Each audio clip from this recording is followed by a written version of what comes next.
Hey folks, this is Estel coming back at you with another video. Video discussion, that is. I want to discuss, what happened back in mid-January.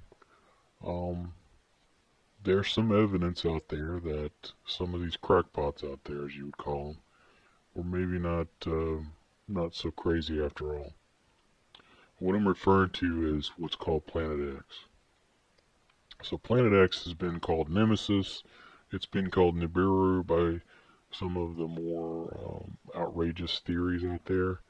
But there's some evidence out there now that it might actually exist.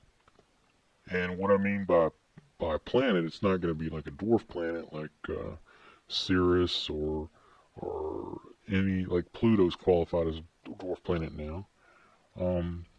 There might be a Planet X and a Planet Y, quote unquote. There may be at least two larger than Earth that are in the depths of space beyond Pluto, just waiting for us to point our telescopes that way to look for these actual planets. I don't think we're looking. That's the problem. These are also called ETNOs, or extreme trans-Neptunian objects. So what really happened was these researchers went out, they studied a few of these ETNOs, such as the dwarf planets like Sedna and Sirius, and they were, trying to kind of tracking their elliptical paths. So in this study, the team, found that there was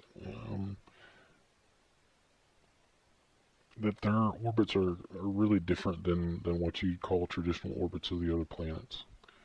And this became really unexpected to the researchers, and they considered this the probable explanation is that unknown planets exist beyond Neptune and Pluto. They don't really give you a number. They're not really certain on how many there are, but they say there are at least two, and they're probably within our solar system.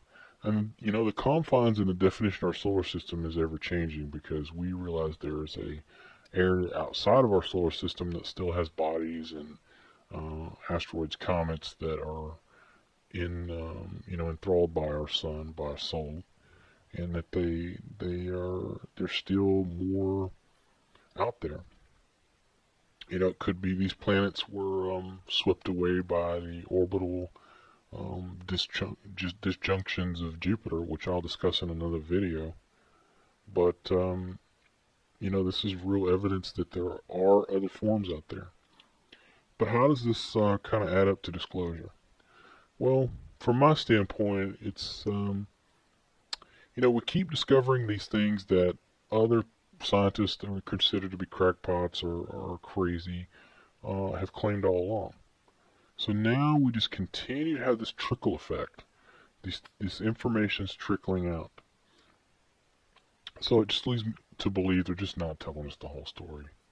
They're just not using the science as they should, objectively. They're using the science as a good analogy is they're swinging their head around the rifle, and not their rifle around their head.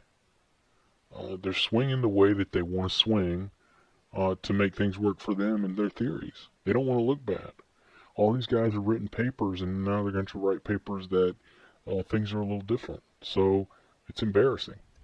These guys have egos to bruise. So there are planets out there.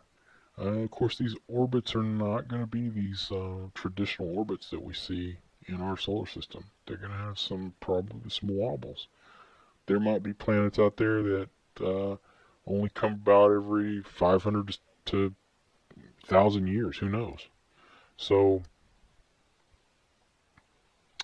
if this is actually confirmed, which they don't really know, but I think they really do, they're just trickling out information. this is going to be a big step for us and the disclosure world. So send me your comments, your questions, if you want to know anything more, if you want me to create a new video on some other topic. I'd love to hear about what you'd like to see in my opinions on those topics. This is Scylla, folks. I'm going to sign out. Hope you enjoy the video.